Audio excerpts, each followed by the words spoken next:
कल की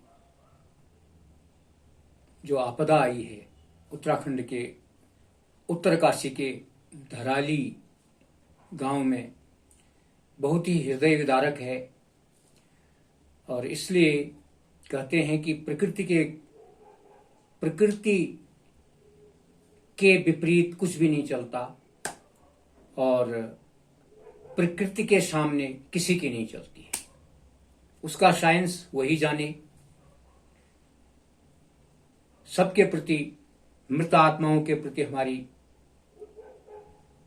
भगवान से प्रार्थना है कि उनको शांति प्रदान हो, और जो उनके मित्रगण हैं, उनके अपने हैं, जो उस आपदा में बच गए हैं, उनको ईश्वर सहन शक्ति दे कि इस महान दुख में वो सहन कर सकें इस दुख को।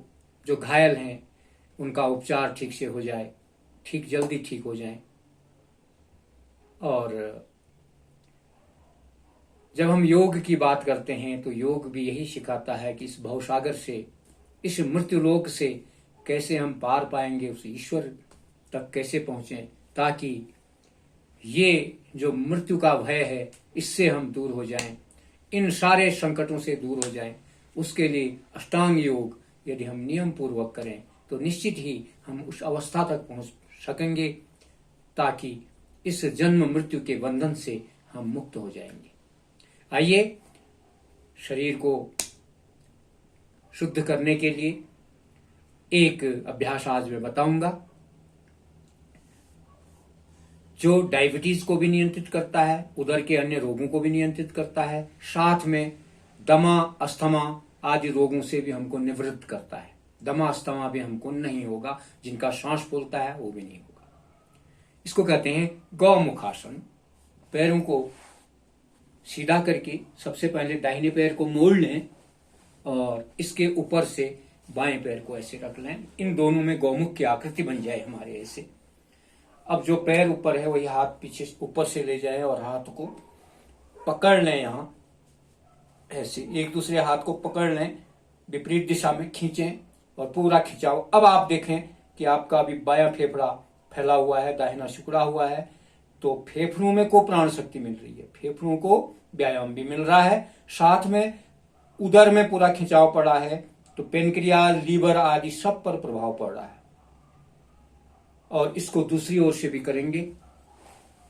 अब ये पैर, अब बायां पैर नीचे चला जाएगा, दाहिना पैर उसके ऊपर आ जाएगा, और जो पैर ऊपर है वही हाथ ऊपर से आएगा और ऐसे पकड़ लेंगे पीछे।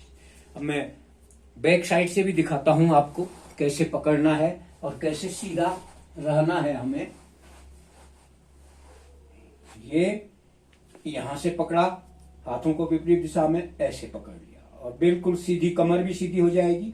आपकी कमर रोज सीधी होगी तो कमर का जो दर्द है वो भी नहीं रहेगा। इस तरीके से आप गौमुखासन को कर सकते हैं, और गौमुखासन करने से आपका श्वसन तंत्र भी ठीक रहेंगे, पेनक्रियाज पर भी प्रभाव पड़ेगा, उदर संबंधी रोग भी दूर होंगे। तो इसको प्रतिदिन करें 5 से 7 बार, या ज्यादा देर रुकने का प्रयास करें। 1 से 2 बार भी करते हैं तो ज्यादा देर रुकने का प्रयास करें, तो आप इन रोगों से, अर्थात डायबिटीज नियंत्रित हो जाएगी, लीवर ठीक से काम करेगा, श्वसन तंत्र हमारे ठीक से कार्य करेंगे और हम स्वस्थ हो जाएंगे। बहुत बहुत धन्यवाद।